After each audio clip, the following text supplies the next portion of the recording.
Mentality, Paris Effect and Malta Sun, inside Fury's revenge bid. The post-mortem into Tyson Fury's defeat began the moment Oleksandr Usyk's hand was raised in Saudi Arabia in May. Victory would have cemented the Gypsy King's status as the greatest of his generation.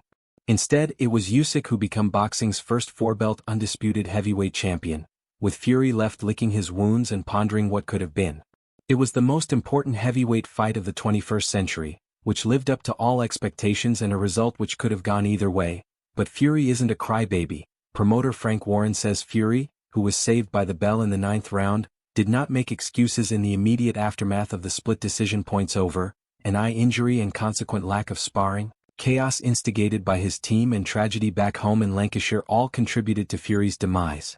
With insight from those who know Fury best, BBC Sport looks at what adjustments the two-time champion has made in preparing for Saturday's rematch. Earlier this year, Fury's preparation for the most notable fight of his career was far from ideal.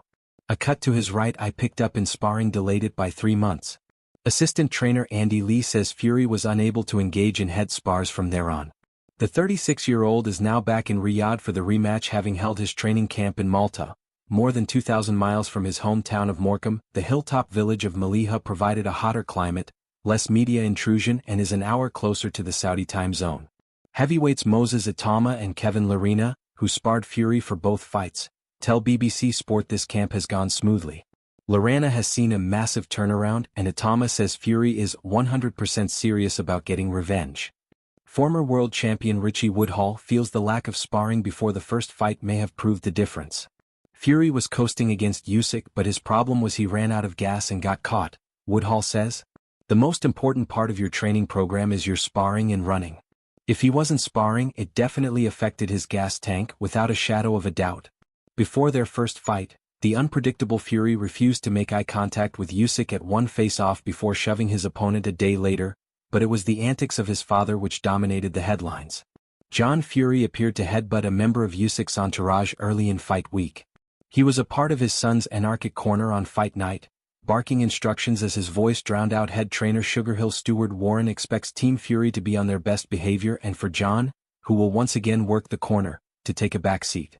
There were a couple of moments where being a parent became more important to him than being a corner man, which I totally understand, but this time the corner will operate differently, it has to, Warren says. Fury's wife is also expected to watch from ringside.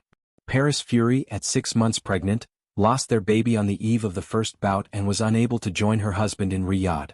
I could really feel her absence. You can usually feel her influence in the dressing room, Warren says. But I'm quite sure Paris will be there for the rematch, and there have also been no cuts this time, so I hope the whole aspect of what is happening outside of the ring changes what happens inside it. Although only Fury and his trusted insiders will truly know how physically and mentally ready he was in May, Itama has noticed a change in mindset. He's definitely more on it, he says. I'm not saying he wasn't before, but I do feel like he's more on the ball. Tyson may not show it in public, but there's been a switch in his mentality which could win him the rematch. Trainer Dave Coldwell, who was in Tony Bellew's corner when he lost to Usyk in 2018, predicts the outcome of the rematch will be determined by tactics in the ring and not by any goading or trash talk. Coldwell also feels southpaw Usyk's body shots could be key and questions whether Fury, after a tough trilogy with Wilder and being dropped by debutant Francis Ngannou last year, has suffered too much wear and tear. Once the punch resistance goes, it doesn't come back, and maybe he also underestimated Usyk's ability to hurt him in the first fight, Coldwell adds. Fury, who had already been knocked down 7 times in his career, controlled most of the early rounds before he was given a standing count after an Usyk onslaught in the 9th. Fury says his tactics will remain unchanged. For Woodhall, Fury must be more disciplined and use his height and reach advantage to dictate the range against the smaller man. Fury and his team will work on that uppercut on the inside which didn't really land last time. Get Usyk to close the gap down and bring him on to that big punch, Woodhall adds. Woodhall tips Fury for the win, potentially by knockout. Pushed for a prediction, Coldwell leans towards Usyk. The post-mortem results brought up pretty conclusive results, yet just like the judges'